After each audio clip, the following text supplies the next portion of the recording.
then other segments will be following up. We're starting off this morning on the Morning Live, and you can follow us throughout our social media platforms. That is EBN TV Kenya. All across our SMS line is 23059. And we want to move to a place, maybe a season like this, where it is politics all around, and we're looking at a place maybe where can we settle, which direction can we move, because politicians themselves are moving from one party to the other. They want to settle to other party, which will behave or even act as a vehicle propelling them to 2027 elections, and maybe they find themselves in the top seats. We shall be knowing how these things unveil and how they'll be appearing in the course of the day and in the course of the campaigning period. Now, moving on, or starting of this news updates, the Council of Governors has unanimously decided to suspend all appearances before the Senate's County Public Accounts and Investment Committee, pending a candid engagement with Senate leadership over claims of harassment and extortion. Speaking during a two-day retreat in Kilifi, themed repositioning the council for effective service delivery in light of political environment, more than 30 governors emphasized that while they support accountability, the CPAIC has allegedly become a platform for humiliation rather than constructive oversight. COG Chair and Wajir Governor Ahmed Abdullahi described the committee as a circus and accused certain senators of live streaming proceedings to push biased narratives. The governors also defended county auditors who have reportedly faced undue pressure from senators to implicate governors. We even have bloggers covering Senate committees instead of the Senate official, communication team. Yeah, Senate is an august house. How do we allow bloggers to be the one covering what happens in there? And even before the governor steps out of that committee, we've seen intimidation of the auditors in that committee to incriminate specific governors, to incriminate governors.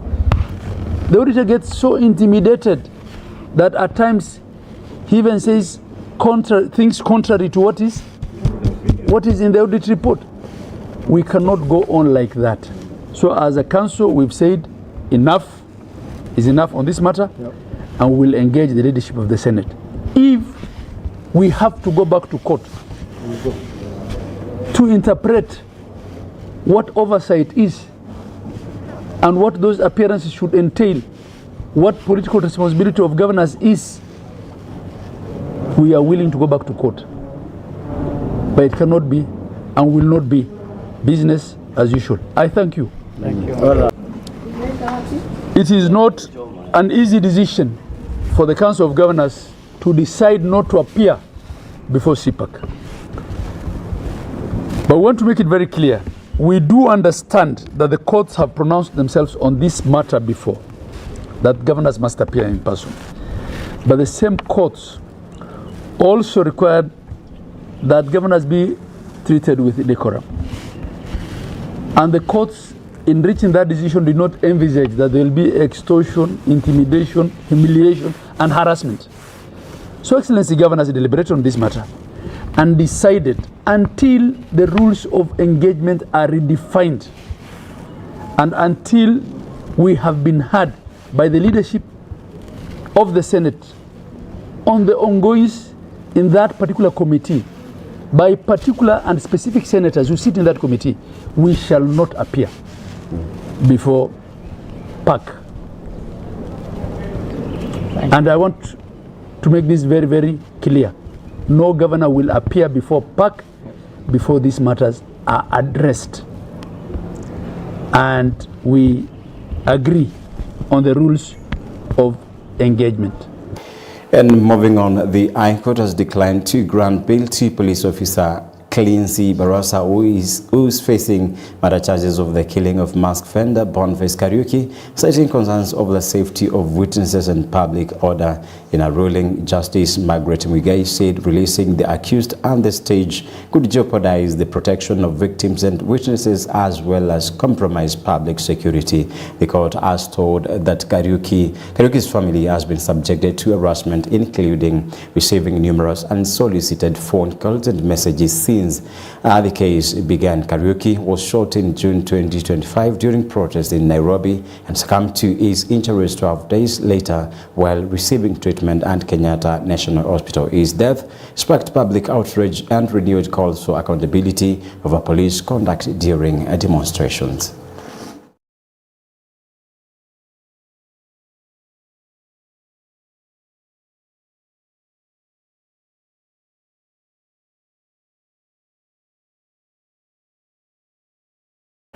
Around this different story, residents who attended a public forum in Kiambu County have strongly opposed the government's plan to sell 15% of its shares in Safaricom. The meeting, which drew widespread participation, saw citizens raise critical questions regarding the objectives and transparency of the proposed sale, particularly the intended transaction with Vodacom.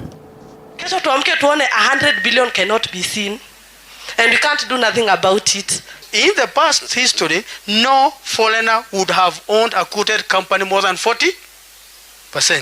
Today, instead of releasing that stake to us, we buy. Can we consider selling this to local Kenyans? Is that an option? The government could have sold to the public, but the risk in that, as I know, as an accountant, either the price will go up or the price will go down. You people should be representing us, the public. But when I hear you, I'm confused. Are we talking to the Treasury people? Are we talking to Vodacom people? Are we talking to the board of Safaricom? Who are you exactly representing? Over 3.3 million Kenyans across 23 counties are currently a race of anger, with Wajir, Mandera, Kwale and Kilifi among the hardest 8 regions. Speaking during a strategy meeting to assess interventions, Deputy President Professor Kithure Kindiki announced the release of an additional 4 billion to support emergency measures. The funds are intended to enhance food distribution, provide water and support other relief efforts to cushion vulnerable communities from the escalating drought crisis. The purpose of this meeting was to review the ongoing interventions by the government of Kenya on the situation of the droughts, the mitigation interventions that we are making on droughts. As you are aware, the performance of the last rains, October to December season, was suboptimal. They did not perform very well. So many counties, up to 23 counties, are in need of support in terms of human food, livestock feed, and other drought mitigation interventions. Overall, 3.3 million people across our country are affected. And we also need food to reach our schools, to make sure that our learners are not disrupted by the ongoing drought situation. Therefore, we have reviewed the ongoing interventions. We have resolved to upscale the interventions. We have also resolved to diversify the food available so that we can take care of sensitive, special sections of society, including children, women, and the invalids. We have also asked and directed that all county steering committees be activated, and that we need to work on the last mile delivery of food. We are taking a little long for the food to reach the population in their areas, and therefore we've directed that those teams be activated, and we are going to work through a better supply chain and last mile delivery program going forward. We are also making interventions for water tracking, for livestock, and for people, and we're going to request for that process also to be expedited. So I want to take this opportunity to assure the people of Kenya that the government views the current situation as a serious situation, but at the same time assure the people of Kenya that we will not spare any resources to make sure that we don't lose human life, and we also mitigate the effects of this drought on livestock and the entire ecosystem that would be affected, including our wildlife and protected areas. So thank you very much. Treasury Cabinet Secretary John Badi has urged members of ODM to fully support and respect party leader Oburu Odinga, warning that those who do not align with party policy should leave. Speaking during a public event, Badi singled out Edwin Sifuna, stating that someone like Sifuna will not remain in ODM because he is already conflicted. He emphasized that loyalty to the party's directives is crucial for unity and effective leadership within the Orange Democratic Movement. Will remain solid the way Raila left it. So long as some of us are still there, there are people who think now people like Badi cannot play politics. We will. And we will make sure that ODM is strong on the ground. We will make sure that we talk to our people to remain steadfast in ODM under the leadership of Oburu Odinga. Oburu has been steadfast behind Raila, even though Raila is younger than him. But he did not in any way fight the leadership of his brother. He respected his brother. Therefore, we must also respect Oburu Odinga for the leadership that he has. But one thing that I want to tell ODM leaders while standing here, if you think that ODM will remain solid by having everybody who has been there, including people whose agenda is completely opposite what ODM wants, you are daydreaming. You are daydreaming. You must allow some people to exit ODM at this stage. If someone does not want to agree with ODM policies, with the policies that spelled out by the party leader after convening Central Committee meeting, that person should be left to go, so that we can see how many people he's living with. Someone like Sifuna will not remain in ODM because already is conflicted. He is now selling the agenda of someone else. Why are you pretending? You cannot keep him in the party. He is gone. Allow him to go. When I was chairman of the party, and Ababu Namwamba wanted to behave like he's behaving, I made sure he left. I convened disciplinary committee against him as the SG. And by the way, let nobody cheat you. At the SG is keeping documents of the party. That one we changed a long time ago.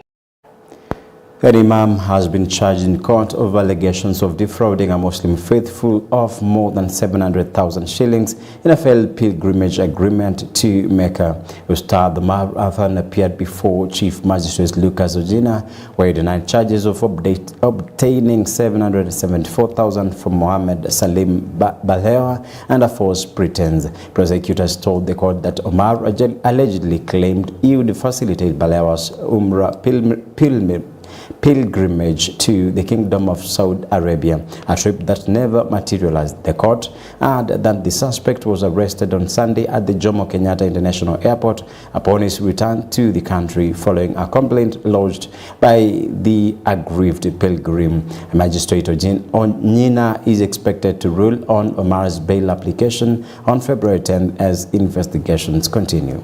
Mental stress, mpaka sasa hivi haja respond kitu. Yeah. Mpaka sasa hivi tuko na nini, mabag zetu ziko hapo, hata hatuja unpack, na alitutumia visa to make it worse. Yeah. So pia I think I may violate visa regulations because hata it is a risk sisi tukitaka visa ama kusafiri, I think we will be denied to get another visa. Supposed to travel on 28th of December. By 27th of December, nothing had happened. Sasa nikampelekea message, nikamwambia leo ni 27th, we're supposed to travel tomorrow and you've not told me anything. Unfortunately, he doesn't respond to calls. Shiki simu. So I didn't say anything. So come 28th December, we had all packed. Kila kitu iko tayari, nothing happened. Who will ever think that someone will take an advantage of such an act of such religious act? Who will ever think? We never thought of it. So when this came up, our Ustad assured us, akatuambia kwamba those are just allegations, it's just our trip is there as planned. Tukaendelea na kupanga na mikakati. So ilipokaribia siku ya safari, Ustad ikawa hapatikani.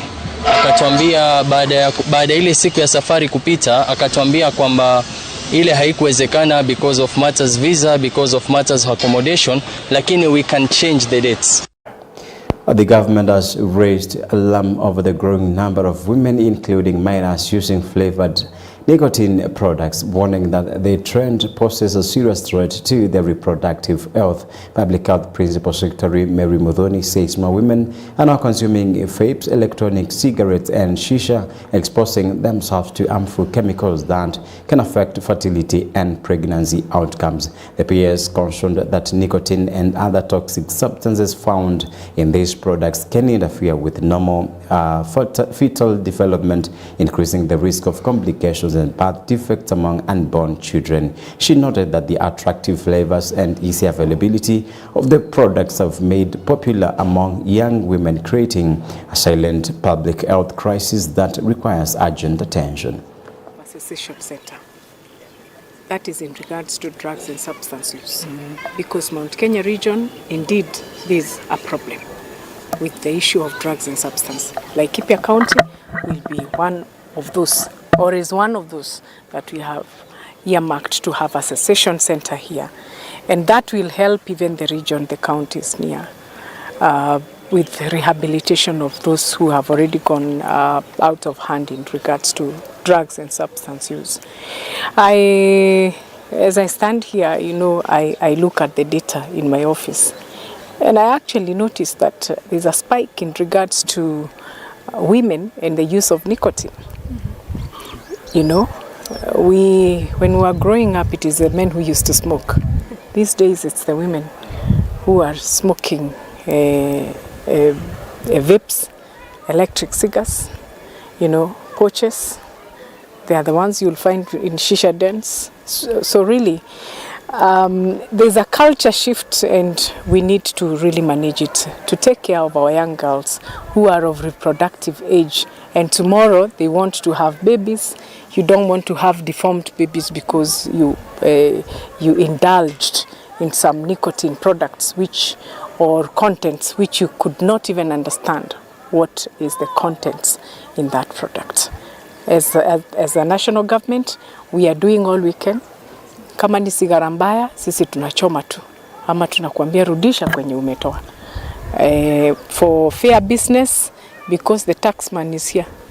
He's very keen at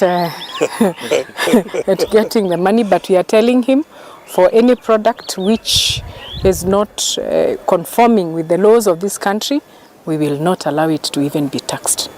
Thank you. President William Ruto met with Italy's Minister for Universities and Research, Anna Maria Badini, at State House Nairobi, witnessing the signing of a landmark memorandum of understanding aimed at strengthening collaboration in higher education, training and research. The MOU seeks to foster joint initiatives between the two countries, facilitating the mobility of students, researchers and faculty members. It also emphasizes the implementation of collaborative research projects and the shared use of scientific and technological infrastructure. Speaking during the signing, officials highlighted that the agreement will enhance knowledge exchange, boost innovation, and create opportunities for Kenyan and Italian institutions to work together in addressing global challenges through research and training. I am very proud that this afternoon again we have found another opportunity to recommit ourselves to the partnership and the relationship between our two countries, and to consolidate the tangible, practical gains that have informed the relationship between our two countries over time. We have a great Kenyan-Italian community in Kenya. We have Little Italy in Kenya, and hopefully we shall have Little Kenya in Italy someday. But to underscore your visit as an important milestone in our science, research, technical training, artificial intelligence ecosystem, your coming and your representation of your government here confirms to us the essence of the relationship and the friendship between Kenya and Italy. And the people and government of Kenya appreciate that we have built a solid and mutually beneficial relationship between our two countries. We would like to go a step ahead. We would like to enforce, foster, to make even deeper our relations, not only in scientific terms, but through an ecosystemical cooperation that is going to involve universities, research entities, businesses, and communities. I would like to thank by heart my interlocutors of these days. You've been inspiring. You gave us strong, innovative ideas to develop together, to make our two communities and to make the world better through our collaboration, through research, through the work we will do together.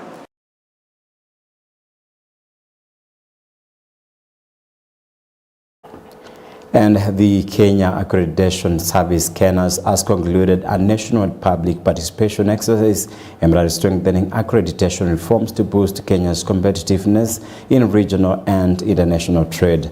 The exercise focused on gathering views from stakeholders and the public on 3 key policy and legal documents: the draft Kenya Accreditation Service Amendment Bill 2025, the Kenya Accreditation Service General Regulations 2025, and the Kenya Accreditation Service Fees Regulations 2025. Speaking to the press at the Kisii Agricultural Training Center on the outskirts of Kisii Town, KENA's Chief Executive Officer Dr. Walter Ongeti said the reforms are designed to enhance confidence in conformity assessment results, including testing, calibration, inspection, and certification services.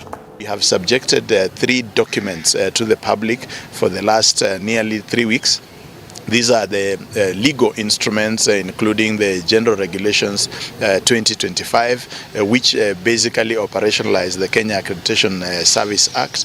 Since this act was enacted in 2019, there have not been any regulations in place, so we have worked on general regulations. There are also some minor amendments in 2024, which made accreditation mandatory, and therefore it was necessary that we work on some draft regulations to subject to the public. The other document which we have been subjecting to the public are legal or fees regulations 2025. Since 2009, which is 17 years ago, we've never had a situation where we revise our fees. There have been inflationary issues, and also just the way we had structured our fees required some sort of review, and we have now reviewed, and we are also subjecting that to the public for comments and input as is required by our constitution.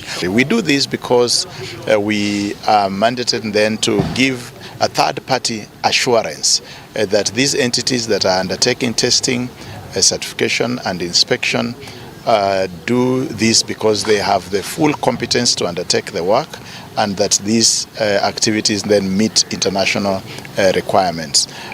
By and large, when we do this, then it's the test results or any certificates that these entities issue can be accepted globally within the arrangement within which KENAS then is a member on behalf of Kenya. What we manufacture and what we trade meets that required standards and quality. We normally trade within the regional economic bloc that comprises of 8 partner states. Kenya is also a member of COMESA. Kenya is also a member of ACFTA, that is African Continental Trade Area. And of course, in the wide perspective, this country is also a member of WTO. So when we are trading across all these regional blocks, our main purpose is to ensure that all the required goods and services that we trade, either trade in goods or trade in service, meets that international standards. In any international arena, if your products and services do not meet the required standards. Therefore, our agency that is KENAS, is given that responsibility. And moving on, President William Ruto has reaffirmed Kenya's commitment to strengthening diplomatic ties with the international community, emphasizing collaboration for shared prosperity. Speaking during the New Year diplomatic briefing at State House, Nairobi, the President highlighted Kenya's ambitious 38 billion, which is close to 5 trillion transformation program, noting the crucial role of international partners, including development finance institutions, pension funds, and the private sector in supporting the National Infrastructure Fund. Excellencies, in 2025, Kenya continued to deepen bilateral relations across Europe, the Middle East, Africa, Asia, and the Americas. These engagements strengthened cooperation in trade, investment, security, migration, climate action, education, and technology, while expanding people-to-people exchanges. I am very happy that in the last 3 years we have been able to conclude, sign, ratify the Economic Partnership Agreement with Europe. It was quite a very proud moment to sign that contract here. We have also concluded the CEPA agreement with the UAE. We have also almost concluded now the agreement with China. And my Minister for Trade will be leaving the day after tomorrow to conclude the negotiation, the bilateral trade agreement with the United States. And we are aligning more so that we can build a stronger ecosystem of trade partnerships that will allow us to do more with many friends across the globe. We look forward to further widening and deepening diplomatic engagement in 2026 as we advance bilateral cooperation frameworks globally, promote peace and security, strengthen trade and investment ties, expand scientific, technological, and cultural exchanges, foster regional integration, facilitate labor mobility, and harness collective efforts towards shared continental and multilateral aspirations. We will be in Parliament this week as part of developing the necessary infrastructure for us to undertake this heavy transformation. We are setting up a National Infrastructure Fund. I have had discussions with the IFC. Thank you for watching that segment of the news updates. We're going for a short break. We're coming back with the newspaper review. Stay around.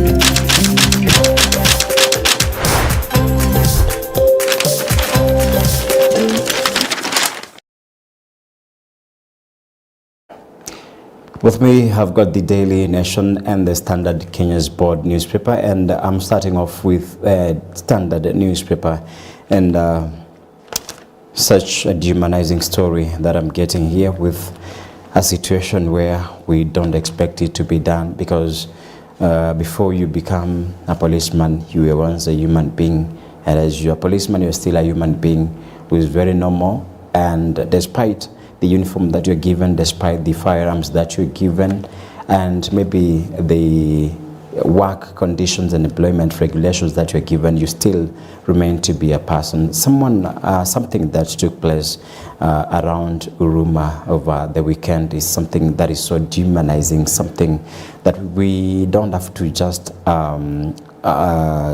overlook it. We have to be very serious. We have to check over all of this, because there is a statement that has been moving on, or a descriptive statement that has been a stray bullet all over, and this is something that we've been seeing over a very long time.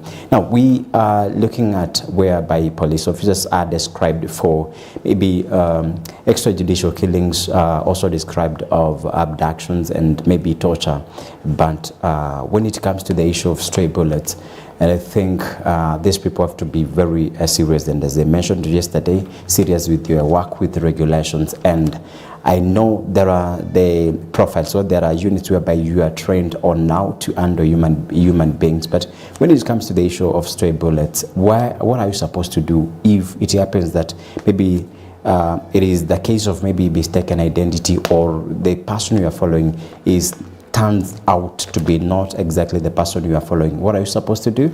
And I also thought of the issue of retraction. Now, there is a word the Standard is using. It is using savages, and when you look at the word savage, it is someone who is so uncivilized, someone who is violent and very brutal. Now, the Standard is talking of cruelty, whereby it's talking of trained savages.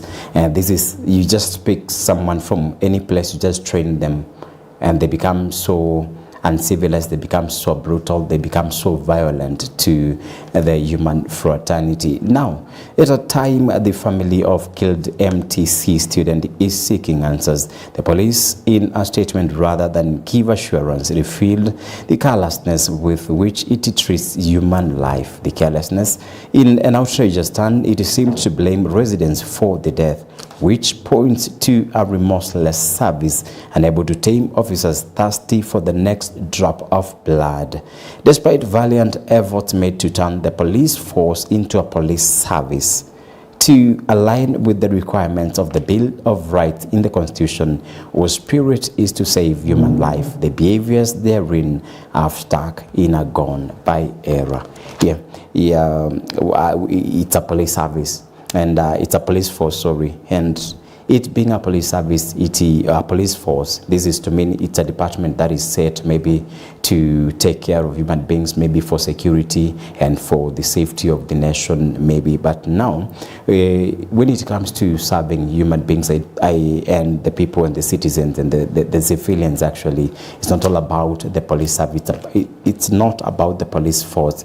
It's all about the police service. Because if, yes, it is a department, it's a police service, but when it comes to the issue of police force, it being a department, or it being under maybe police, or a segment of this country that is made, or that is empowered to make sure that they offer protection to the civilians and to each and every other person, they want to use the force in the police force to force things to happen, other than using police service or being a police service unit to maybe help for protection and safety. So we're looking at the carelessness that we are seeing with our police officers, and we need to look at the training that they undergo. We need to look at the procedures. We need to look at the regulations that they need to follow, the steps that they need to follow. If maybe it's all about arresting you, if it's all about shooting you, why should they shoot you, when should they shoot you, and what is the reason behind them shooting you other than arresting you? We need to know all this. If at all maybe you are in area like Uruma, what happened over the weekend.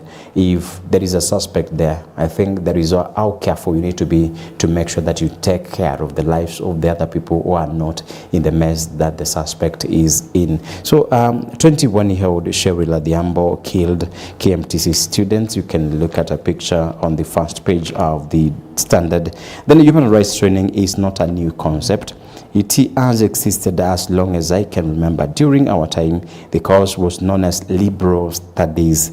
The truth of the matter is that training curriculum is good. The elephant in the room is executive influence of police. And I said, what makes you different is the role of your work, is the responsibility, is the duty that you're carrying to this country, then the uniform, the firearms that you're given, and maybe the what we call the work ethics. I think that is what makes you different from each and every other person. Remember, there is a time you will retire from what you're doing, and maybe your work was to protect people and you did not do that. When you retire, or when maybe it comes to a time maybe when you're out of that work and you become just a normal person, where will you go and what will you do? Because we're looking at the elephant in the house here is the executive influence over police. It's like you just want to feel it's like you're so big, you're so enormous, you're so empowered, you're so powerful,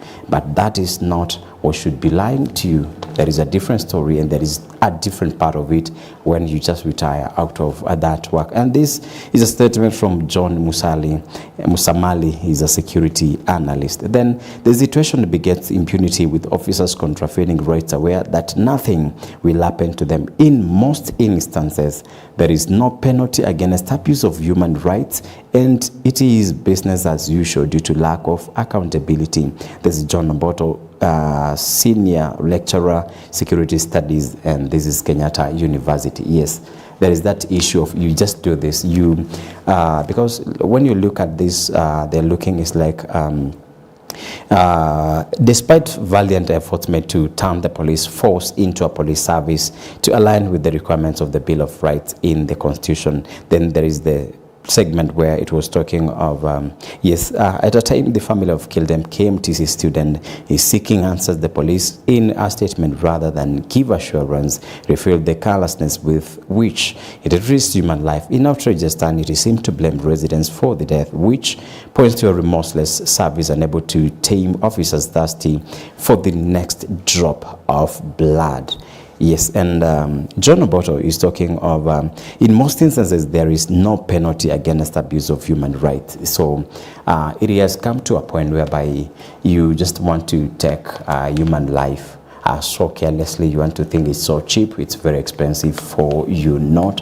And just look at this. There is someone who we just given in the news updates that Baraza is a police officer who shot someone, mask vendor, just around CBD, somewhere there, over last year, and during protest. And sometimes when such things happen, because there's no penalty, there's no ask question, there's no accountability of all this taking place. This means whatever you do, no matter how you handle people, no matter how you shoot people, no one will answer, or even no one will come into your question asking, why did you do this? What was the reason for you doing this? So it has struck a big attention to the human race, and we feel that this is not the way that we need to be doing things, because as I said, you're just normal as that person you see without the bullet, without the firearms. You're just normal as that person. But what do you think? How do you feel? There is also the issue of God there. There is the issue of curses. There is the issue of other things that we may not want to mention.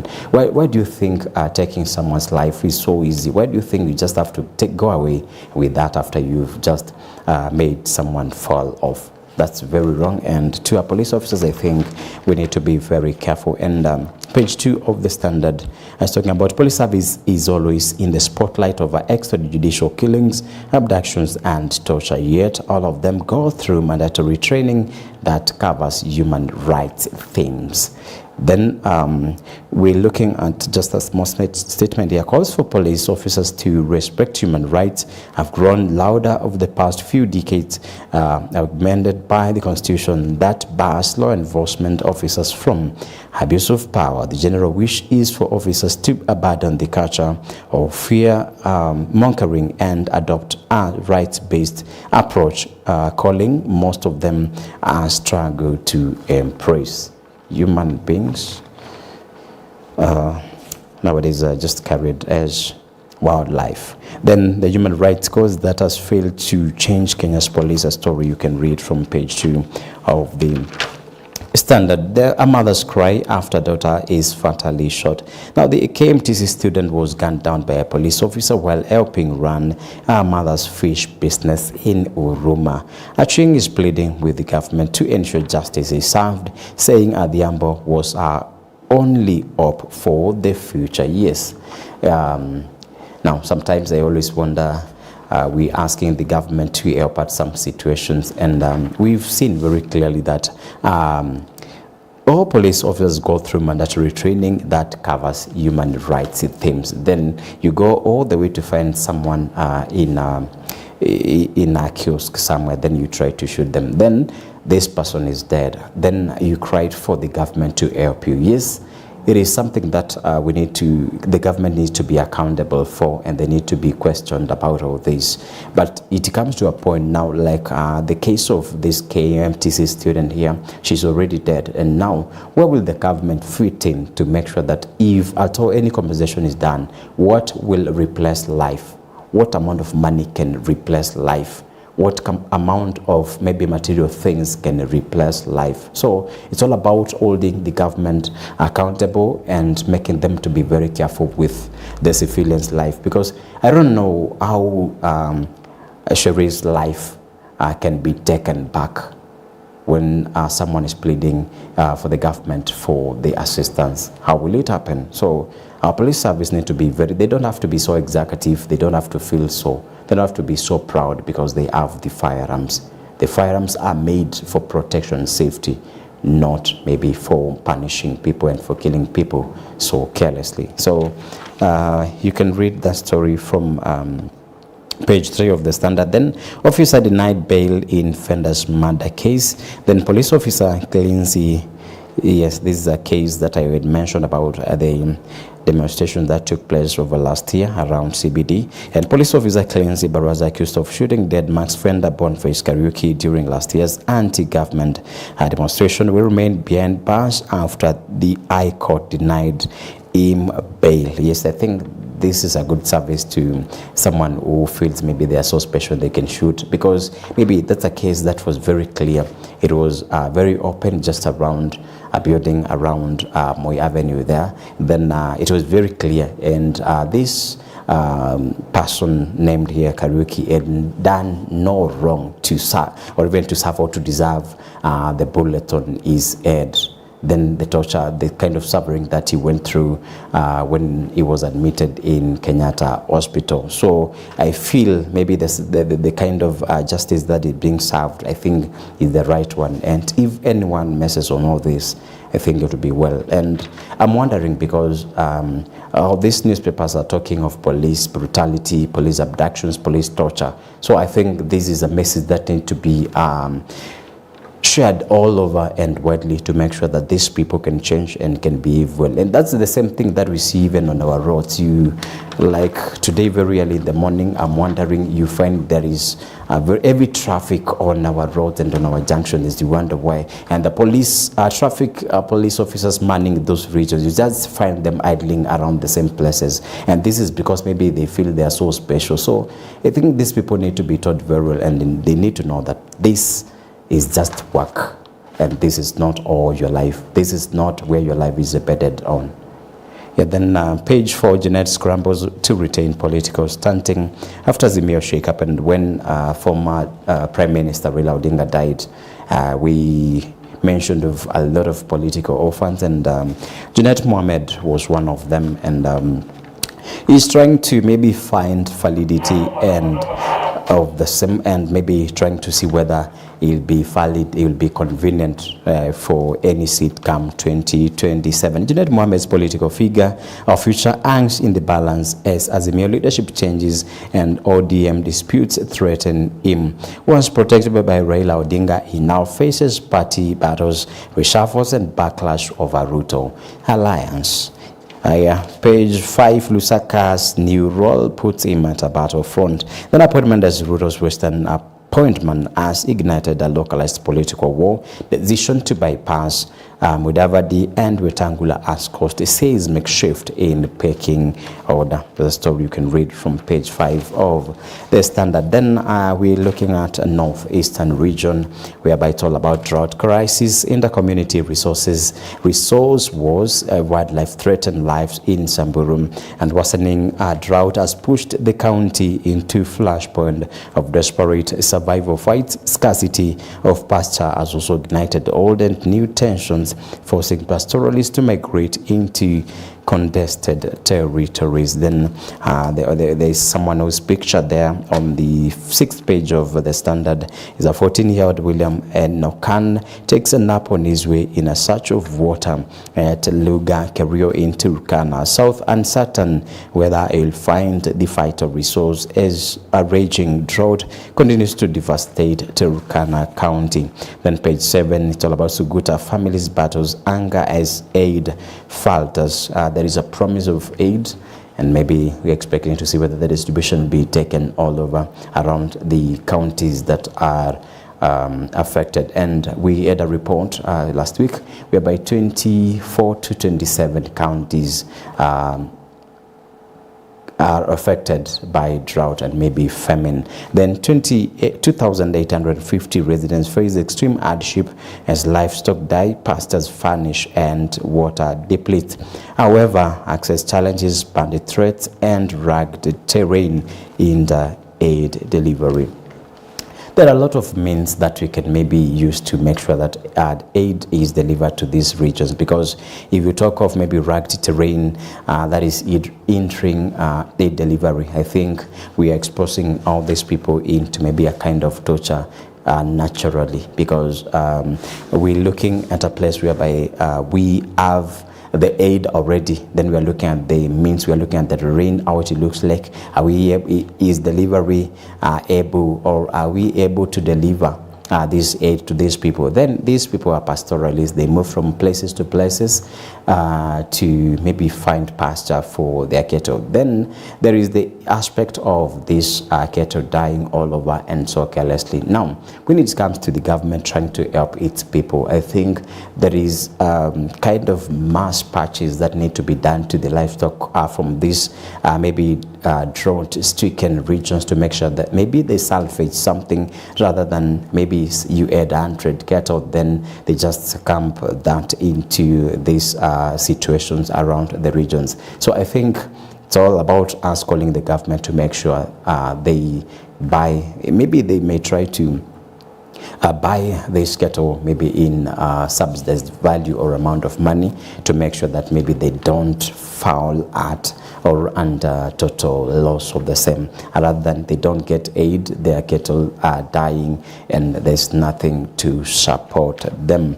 There's the situation around northern region. Then page 8 of the Standard, the COG threatens boycott over Senate oversight over harassment claims, and the harassment is quoted, and this is how you need to understand the kind of harassment that we are talking of. Governors threaten to ignore Senate oversight committees over alleged intimidation, while senators insist accountability is a constitutional duty, warning non-compliance could result in strict scrutiny. Now, the Council of Governors has accused 4 senators of political witch and intimidation. The COG accused Senate County Public Accounts Committee Chairperson Moses Kajwang, Taita Tavan Senator John Maruma, Nairobi Senator Edwin Sifuna, and Nanti Senator Samson Cherargei over harassing them during their appearance before the Oversight Committee. Now, governors have threatened not to appear before the Senate County Public Accounts Committee and the Senate County Public Investment and Special Funds Committee unless their concerns are addressed. You can read the story from page 8. I think we are just looking at the last story on the Standard newspaper, and not actually the last one. There is a very interesting story that we need to check on page 12 of the Standard. Now, Appellate Court halts eviction of families from ex-Spice Master land. Then it has temporarily stopped eviction of homeowners from a 506-acre Kangatia Coffee Estate in Ruiru valued at over 10 billion. The Environment and Land Court had declared their purchase of the property illegal, null, and void. And that's a story you can read from page 11. Then CS Badi to ODM leadership expels Sifuna from party, and I think Sifuna is a thorn in the flesh for many politicians. Now, the last one.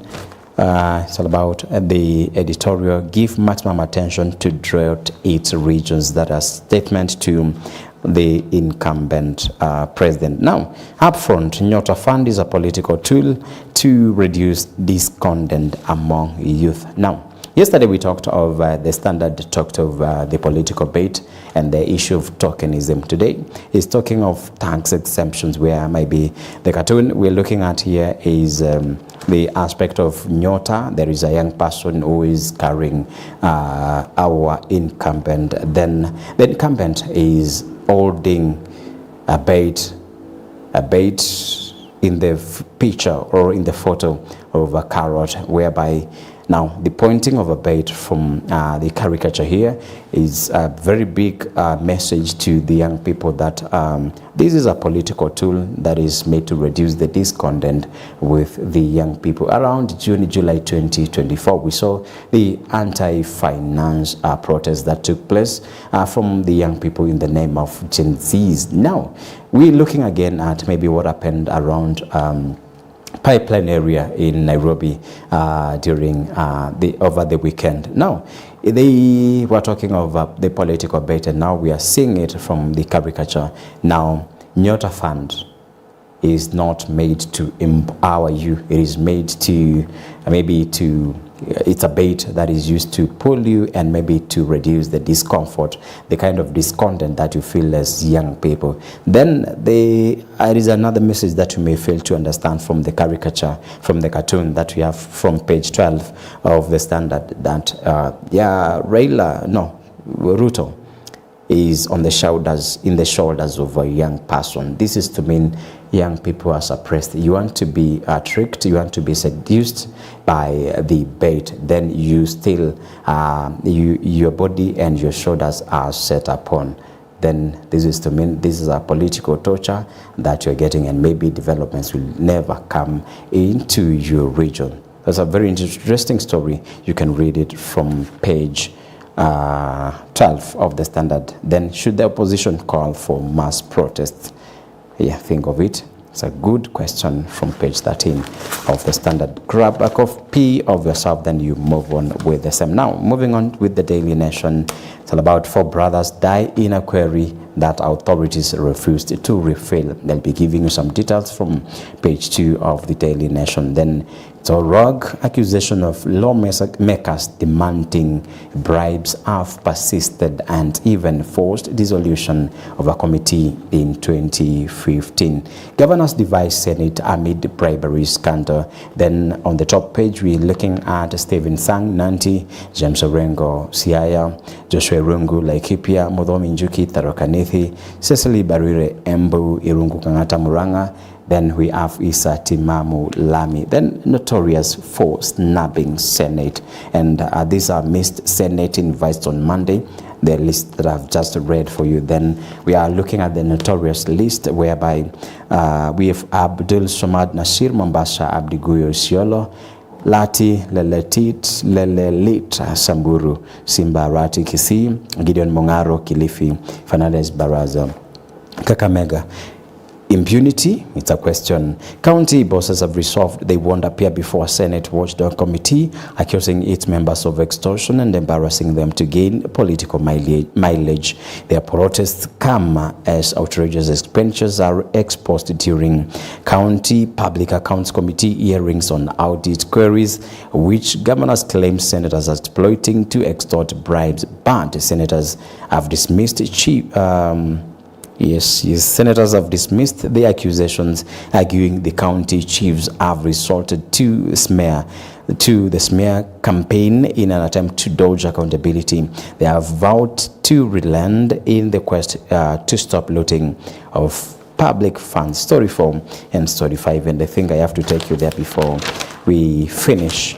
We have very few minutes for us to finish. Then we're looking at the standoff as governors resolve to boycott Senate summons, cite extortion, and bravery storm as its 2 Senate committees with governors resolving to boycott summons until members they accuse of corruption are removed. The scandal took a twist during a closed-door meeting in Kilifi County yesterday, where more than 30 governors met to discuss their grievances against the Senate, County Public Accounts (CPAC), and County Public Investments and Special Funds (CPISF) committees. Governors resolved to snub summons by the CPAC, which should be reconstituted immediately.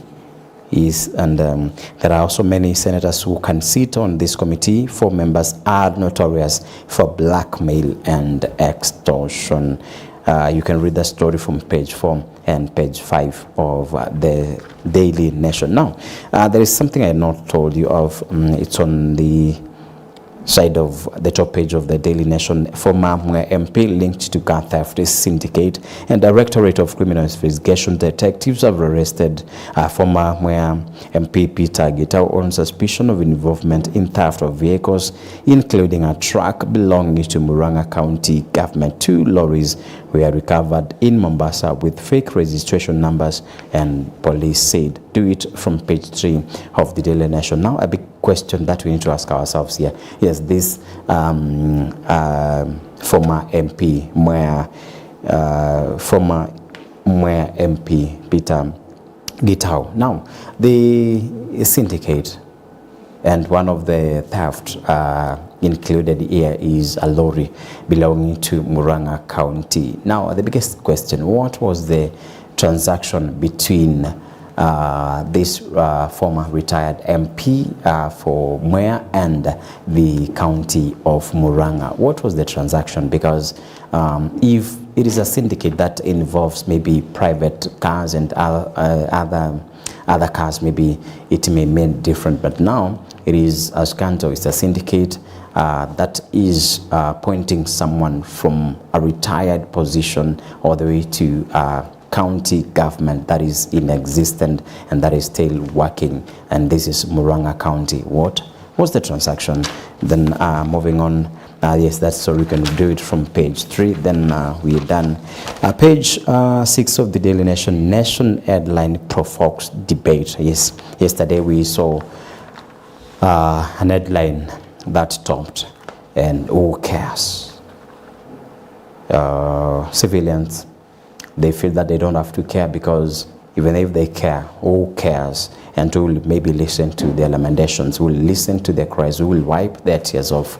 Then we have our leaders, the political leaders, who are taking advantage of our taxes, of our revenues, and then they also don't care. So if the biggest person, the powerful person, the person who you enabled and enabled through your vote is not ready to care, how will you care? And if you care, what will you do?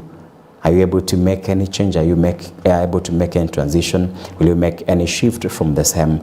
Will you make any movement, any step from the same, if at all you care? Now, there was an expose yesterday of the amount of money in billions that we've lost in this country, maybe by some people taking advantage of the same and benefiting from all these scandals and maybe this kind of graft.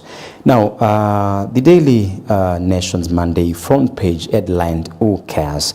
has sparked heated debate among Kenyans on X, formerly Twitter, drawing reactions ranging from anger and despair for calls for accountability and national self-reflection. For many users, the headline was less a reflection of apathy than a stark indictment of a country numbed by corruption. Yes. Okay, just read that story from page 6 and you'll just know it. Then there is an excerpt of the same in the middle of the page 6 of the Daily Nation. So you can also look at it and see what was headlined yesterday on the Daily Nation. Then we are also moving on with the issue of corruption all over. Like today's newspapers are talking of corruption, the issue of police brutality all around. Then Ruto's 23.5 billion stalled industrial parks to cost more. Then President William Ruto's 23.5 billion county aggregation and industrial parks PET project is facing fresh headwinds with the revelations that the program will cost more. Then we are looking at the integrity and the lawsuit where no work had been done after the contract ended, and this is a say from the commission. Then the AICC bid to recover 330 billion lost in fishy stadiums deal. Yes, we had also the promise of stadia all around. Then Daily Nation is putting it very clear that there is a fishy game taking place on the issue of stadia around. Now, agency rebukes city planning officials, and there's a story from page 8 of the Daily Nation. I think the last story that we need to do is what rules, no consequences as politicians resume party hopping. No consequences as politicians resume party hopping. Now, there is the issue of maybe your party has been in place for some good times, but it has not been yielding for some times. Now, we're looking at a place whereby if you feel that your political party is not convenient, is not valid enough, you just opt to a different party which feels it may be a carrier of you to the 2027 elections. Now, what are the rules? That's the biggest question. What are the rules of you coming from one party to the other? Then the last story, old ants face new entrants to battle for LSK presidency. And teachers seek hardship status for Nairobi.